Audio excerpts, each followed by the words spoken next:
నమస్తే, welcome to our channel. వశీకరణ, చేతబడులు. వశీకరణ ద్వారా మనకి ఇష్టమైన వ్యక్తుల్ని మన సొంతం చేసుకోవచ్చు. ఇక చేతబడుల ద్వారా మనకు నచ్చిన వాళ్ళని ఆరోగ్యపరంగా హింసించవచ్చు. మరి ఇది నిజమేనా? దీనిలో నిజమెంత? ఇలాంటి వివరాలను అడిగి తెలుసుకుందాం. ఈరోజు మనతో పాటు ఉన్నారు all India people science network vice president JVV Ramesh గారు. నమస్తే sir, welcome to our channel. Sir, చూస్తే కానీ మొత్తానికి మనకి నచ్చిన వాళ్ళకి మనం నచ్చకపోయినా కానీ వశీకరణ ద్వారా వశపరచుకోవచ్చు, మన చుట్టూ తిప్పుకోవచ్చు అని చెప్తూ ఉంటారు. సో అలాంటి మొక్కలు కొన్ని ఉన్నాయని, మంత్రాలు కొన్ని ఉన్నాయని చెప్తూ ఉంటారు. సో దీనిలో నిజమెంత? నిజంగానే అలాంటివి కనుక ఉంటే మన రాజకీయ నాయకులు ఇన్ని డబ్బులు ఖర్చు పెట్టే బదులు జనానికి అవి వాడి ఓట్లు తెప్పించుకునేవాళ్ళు, లేదా పవర్ఫుల్ నాయకుల్ని వాళ్ళు లొంగ తీసుకునేవాళ్ళు. దాని బదులు ఇప్పుడు చూస్తున్నాం, ఒక పార్టీ నాయకుల్ని ఇతర పార్టీలు ఆకర్షించడానికి ఎంత కష్టపడుతున్నారు, ఎంత డబ్బులు పెట్టి కొనాల్సి వస్తుంది, లేకపోతే ఇంకితర అనేక పద్ధతులు. అంతేకాదు, నిజంగానే ఎవరికైనా ఇలాంటిది తెలిసి ఉంటే నిజంగానే ఇప్పుడు టెర్రరిస్టులు కానీ ఇతరులకు ఎవరన్నా సహకరించే వాళ్ళు ఉంటే వాళ్ళందరినీ కూడా ఆ రకంగా చేసుకున్నారు. ఇది ఎలా ఉంటుందంటే, మనకి సహజంగా ఎట్లాంటి టైంలో ఇలాంటి అపోహలు వచ్చే అవకాశం ఉందంటే, ముఖ్యంగా యంగ్ ఏజ్లో టీనేజ్లో ఉండే అమ్మాయిలు అబ్బాయిలు ఒకరి పట్ల ఒకరిలో ఆకర్షితులు అవుతూ ఉంటారు. దానికి అనేక కారణాలు ఉంటాయి. దాన్ని వీళ్ళు ఏమనుకుంటారంటే, వాళ్ళు ఏదో మందు పెట్టారు అందుకనే అయింది. ఇది మరీ ఎక్కువగా ఎక్కడ కనబడుతుంటుందంటే, ఒక ప్రేమలో కనపడుతుంది. ఆ అమ్మాయి అంటే ఈయన ఎందుకు పోతున్నాడు, ఆ అబ్బాయి అంటే ఈమె ఎందుకు పోతుందంటే వాళ్ళు ఏదో మందు పెట్టినరు ఏదో అని ఒకటి అనుకుంటారు. రెండవది ఎక్కడ అంటే, కొత్తగా పెళ్ళైన తర్వాత ఆ అబ్బాయికి అత్తింటి వాళ్ళు ఆ అమ్మాయి భార్య మందు పెట్టింది అందుకే అట్లా ఉంటున్నాడు అని. ఇది తల్లికి తండ్రికి ఉండే అపోహ ఉంటుంది. వాస్తవంగా మనం వీటి వరకు పరిశీలిద్దాం. ఇప్పుడు పెళ్ళైన తర్వాత అమ్మాయి అబ్బాయి భార్య భర్త సహజమే కదా. అంటే అప్పటిదాకా అమ్మ వెంట తిరిగి అమ్మ అమ్మ అనుకుంటూ అన్నం కావాలన్న అమ్మ, ఏ పని కావాలన్న ఇంట్లో అమ్మే చూసుకునేది కాబట్టి తన గురించి అమ్మ వెంట తిరగడం అనేది సహజమైంది. కానీ ఒక కొత్త వ్యక్తి తన జీవితంలోకి వచ్చిన తర్వాత ఆ జీవితంలో ఇక కలిసి తనతో నడవాలనుకునేది ఒకటైతే, ఇక్కడ ఇంకా సంబంధము అమ్మ కంటే కూడా చాలా క్లోజ్డ్గా సంబంధం ఉంటుంది. అది శారీరకంగా కావచ్చు, మానసికంగా కావచ్చు, ఆ బాండింగ్ వేరే ఉంటుంది. సో అప్పుడు ఆ పరిస్థితుల్లో ఖచ్చితంగా అందులో ఆకర్షణ ఎక్కువగా ఉంటుంది.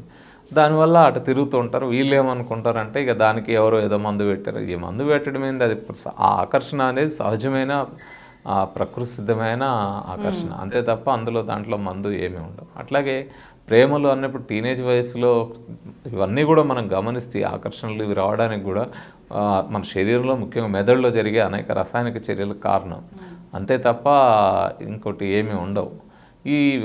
అట్లాగే మనం గమనిస్తే యంగేజ్లో ఉన్నప్పుడు ఈ మధ్య సినిమాల ప్రభావం కనపడుతూ ఉంది, సీరియల్స్, టీవీలు, అట్లాగే రకరకాల యూట్యూబ్ ఛానల్స్లో ఇవన్నీ వచ్చిన తర్వాత పిల్లలకి అది మరీ టీనేజ్లోనే ఇక ప్రేమ అదేదో అంటే ఒక ఆకర్షణలాగా మారిపోయిన పరిస్థితి ఉంది. దాని గురించి పూర్తి అవగాహన లేకపోయినా, ఆ మెచ్యూరిటీ రాకపోయినా, ఇవన్నిటికీ ఇది బయట ఉండే వాతావరణము, లేదా ఈ టెక్నాలజీ, లేదా ఇప్పుడున్న ఈ అనేక సాంకేతిక సాధనాల వల్ల ఈ ప్రభావం పడుతూ ఉంది తప్ప వాస్తవంగా అలాంటి వశీకరణ లాంటివి ఉండదు. కొంతమంది హిప్నాటిజం చేసి వశీకరణ చేసుకోవచ్చు కదా అని హిప్నాటిజాన్ని ఉదాహరణ. హిప్నాటిజము అలాంటి వశీకరణకి ఎప్పుడు కూడా చెప్పదు అది. ఎందుకంటే హిప్నాటిజంలో మీరు ఎవరైనా సరే నేను హిప్నటైజ్ కాను అని గట్టిగా బలంగా అనుకుంటే వాళ్ళని హిప్నటైజ్ చేయడం ఎవరి వల్ల సాధ్యం కాదు.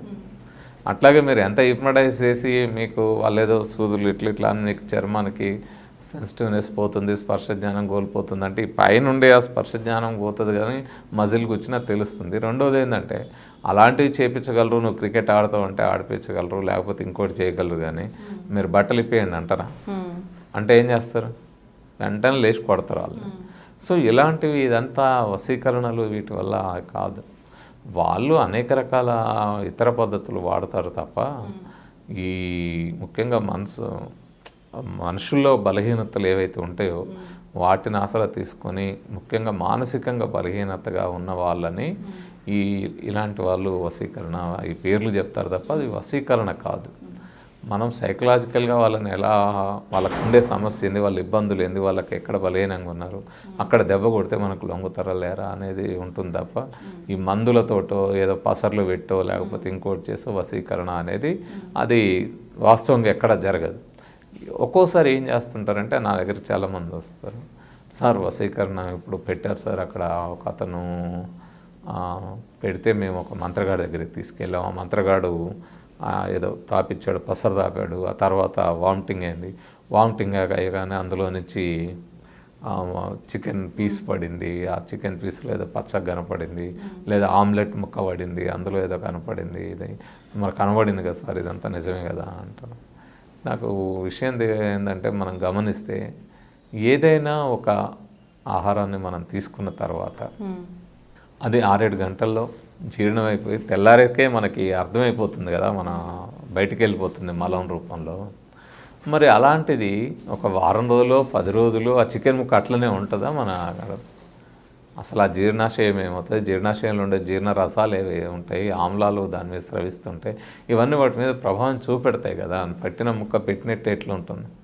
ఆమ్లెట్ పెడితే ఒక భాగం, రెండోది ముక్కని మనం నమిలి తింటాం కదా ఎవరమైనా, అది నమిలి ఒక ముక్క పడింది, లేదా ఒక ఆమ్లెట్ ముక్క పడింది అంటే, చికెన్ ముక్క పడింది అంటే, లేదా ఇంకేదో ఇందులో పెట్టి పడేసారు అంటే దాని అర్థం ఏంటిది, అది మనం నమిలింది మింగింది కాదు కదా, బయట నుంచి ఎక్కడి నుంచో సంథింగ్ వాళ్ళు చేస్తున్నారు. ఇదే హస్తలాఘవం అంటారు.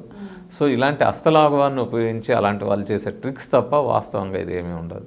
ఈ మధ్య మనం బస్సుల్లో చూస్తున్నాం, చిన్న డోర్ పోస్టర్ లాగా అంటించి ఉంటాయి, ఏంటంటే మీరు ప్రేమించిన అమ్మాయి మిమ్మల్ని ఒప్పుకుంటలేదా, లేకపోతే మీకు ఎలాంటి సమస్యలు ఉన్నాయా, మాకు కాల్ చేయండి అని నెంబర్ ఇస్తారు, ఆ కాల్ చేస్తే మీకు వెంటనే ఆ అమ్మాయి మీతో ప్రేమించేటట్టు చేస్తాం. ఇట్లాంటివి ఇవన్నీ బోగస్ అండి, మోసపు మాటలు తప్ప వాస్తవం కాదు. ఎవరు అలా చేయలేరు.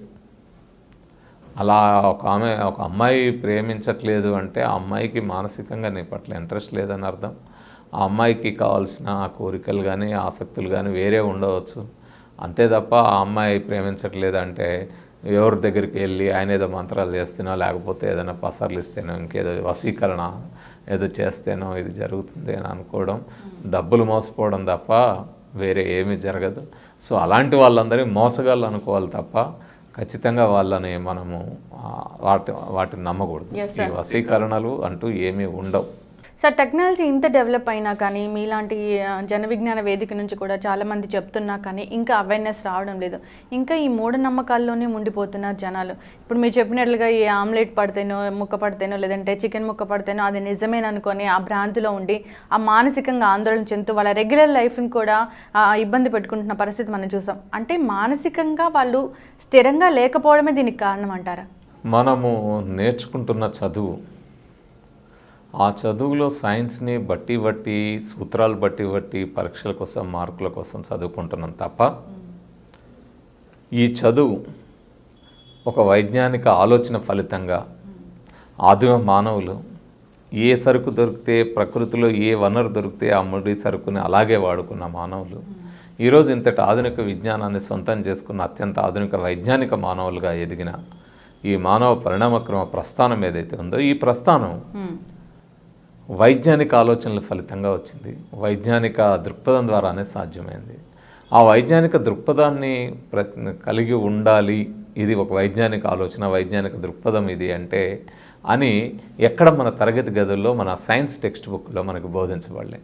సైన్స్ అంటే ఒక ప్రశ్న ఉంటుంది, ఆ ప్రశ్నకు ఒక సమాధానం ఉంటుంది, అది నోట్స్ రాసుకుంటాం, ఆ ప్రశ్న బట్టి పడతాం, సమాధానం బట్టి పడతాం, దాన్ని అట్లాగే రాస్తాం. అంతే తప్ప దాన్ని అసలు ఎందుకు అలా ఉంటుంది, దాని వెనకాల ఏముంది, అది అసలు ఎట్లా ఉంటుంది, అది ఎలా పనిచేస్తుంది, నిజంగానే జరుగుతుందా లేదా అనేది ప్రతిదాన్ని ప్రశ్నించడం అనేది చాలా ముఖ్యమైనది సైంటిఫిక్ టెంపర్లో, మెథడ్ ఆఫ్ సైన్స్లో కూడా. ఆ ప్రశ్నించడం అనేది లేదు. ప్రశ్న ఆయనే చెప్తారు, టీచరే చెప్తారు, సమాధానం వాళ్ళే చెప్తారు. ఈ ప్రశ్నని సమాధానాన్ని అట్లనే రాసి అట్లనే వేస్తాం. సైన్స్ ఎప్పుడూ అట్లా డెవలప్ కాదు. మానవ ప్రగతి ఎప్పుడు కూడా కేవలం ఎవరో ఒకళ్ళు ప్రశ్న వేసి వాళ్ళు చెప్పిన సమాధానాన్ని మనం బట్టి పడితే అది మానవ ప్రగతికి మూలం కాదు. మానవ ప్రగతికి మూలం మానవుల్లో ఉండే జిజ్ఞాస. ఆ జిజ్ఞాసకి ఎప్పుడైతే మానవుల్లో జిజ్ఞాస ఉంటుందో, తెలియని విషయం తెలుసుకోవాలనే కుతూహలము, తపన ఉంటుందో, అప్పుడు వెంటనే సందేహం వస్తుంది, ఒక ప్రశ్న వస్తుంది. ఆ ప్రశ్నలు వేసుకుంటాం, ఆ ప్రశ్నలకు సమాధానాలు వెతుకుతాం. ఆ వెతుక్కునే క్రమంలోనే మనం వాస్తవాలు తెలుసుకొని ఈ సైన్స్ని టెక్నాలజీని అభివృద్ధి చేసుకొని మానవాళి ముందుకు వస్తుంది. అది లేదు, అది మన విద్యా విధానంలో ఆ లోపం చాలా స్పష్టంగా ఉంది. అందుకనే మన పాఠ్య ప్రణాళికలో మన సైన్స్ బోధనలో మార్పులు రావాల్సిన అవసరం ఉంది. ఇది ఎవరికైతే తెలుసుకోవాలో ఆ తెలుసుకోవాల్సిన వాళ్ళు ప్రశ్నలు వేయాలి, ఆ ప్రశ్నలకు సమాధానాలు వెతుక్కునే ప్రయత్నం చేయాలి అనేది నేర్పాలి. రెండోది, మనం నేర్చుకున్న సైన్స్, ఈ సైన్స్ మన నిత్య జీవితంలో అసలు ఉపయోగపడుతుందా? ఇది ఎక్కడ మనకి టెక్స్ట్ బుక్లో ఇది బోధించబడట్లేదు. అసలు నిత్య జీవితానికి ఉపయోగపడిన సైన్స్ ఎందుకు? సూత్రాలు బట్టి ఏం చేయాలి? ఇప్పుడు తర్వాత భవిష్యత్తులో మనం పెద్ద సైంటిస్టులు అయితే అప్పుడు వేరు, అందరం సైంటిస్టులం కాలేము కదా. మరి అంతంత పెద్ద సూత్రాలు బట్టి ఏం చేయాలి? సైన్స్ని నిత్య జీవితంలో అన్వయించుకోవడం ద్వారా ఆ సూత్రాలు నేను నేర్చుకోవాలని నాకు ఇంట్రెస్ట్ కలిగేటట్టుగా తయారు చేయగలగాలి. అంతే తప్ప నిత్య జీవితానికి అన్వయించుకోకుండా కేవలం పట్టినట్టే ఉంటే ఎంత పెద్ద శాస్త్రవేత్త అయినా సైన్స్ వేరు నిత్య జీవితం వేరు అనుకుంటున్నాడు. నా జీవితంలో ఉండే విశ్వాసాలు వేరు, ఆ సైన్స్ వేరు అనుకుంటున్నాడు. ఈ సైన్స్ నేను పరీక్షల కోసం రాసిన, ఈ సైన్స్ నా ఉద్యోగం కోసం ఉపయోగపడుతుంది, ఈ సైన్స్ నేను అంతరిక్షంలోకి రాకెట్ పంపడానికి ఉపయోగపడుతుంది అనుకుంటున్నాడు. కానీ ఈ సైన్స్ నా జీవితంలో నేను ఈ రోజున్న దానికంటే మరింత మెరుగ్గా బ్రతకడానికి, ఒక ఉన్నతమైన జీవన విధానానికి తోడ్పడుతుంది. అదే ఐన్స్టీన్ చూపెట్టాడు, అదే మేడం క్యూరీ చూపెట్టింది, అదే ఆర్యభట్ట చూపెట్టారు, అదే జానకి అమ్మాలు చూపెట్టింది.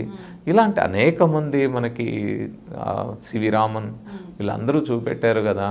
అట్లాంటి ఆచరణ విధానాన్ని, ఆ వైజ్ఞానిక జీవన విధానాన్ని మనం ఆచరించాలి. భగత్ సింగ్ చూపెట్టింది అది వైజ్ఞానిక ఆచరణ విధానమే చూపెట్టాడు, చార్వాకులు లోకాయతులు చూపెట్టారు, బుద్ధుడు చూపెట్టాడు. సో ఇలాంటి వైజ్ఞానిక ఆలోచన జీవన విధానం ఇది అనేది కనుక నేర్పబడ్డప్పుడు మాత్రం ఈ మూఢనమ్మకాలు పోతాయి. అందుకే మనము ఒకవైపు ఉపరితలంలో ఈ మూఢనమ్మకాలకు వ్యతిరేకంగా మొత్తము ప్రచారం చేస్తున్నా, దాని ద్వారా కొంత ప్రభావం ఉన్నా, మూలంలో మాత్రం ఈ సైన్స్ నేర్పే విధానంలోనే మార్పు రావాల్సిన అవసరం ఉంది. సో దానికోసం కూడా ప్రయత్నం చేయాల్సిన అవసరం. ఎందుకంటే మన భారత రాజ్యాంగంలోని ఆర్టికల్ 51H చాలా స్పష్టంగా రాసుకున్నాం. To develop scientific temper, spirit of enquiry, humanism and reform. వైజ్ఞానిక దృక్పథాన్ని, వైజ్ఞానిక పరిశీలన స్ఫూర్తిని, మానవత్వాన్ని, సంస్కరణాభిలాషను పెంపొందించడం పౌరుల ప్రాథమిక బాధ్యత అని రాసుకున్నాం. ఈ బాధ్యత అని రాసుకున్నప్పుడు ఆ బాధ్యతని మనం నెరవేర్చాలి అంటే ఖచ్చితంగా అది మన ప్రతి పాఠ్య సైన్స్ పుస్తకంలో అది ఆ రాజ్యాంగ బాధ్యతను కూడా రాయాలి. ఆర్టికల్ 51Hని కూడా రాయాలి. రాయడం ద్వారా వాళ్ళ అందరికీ తెలుస్తుంది ఇది ఒక scientific temper, spirit of enquiry అనేది మన జీవితంలో భాగం కావాలని.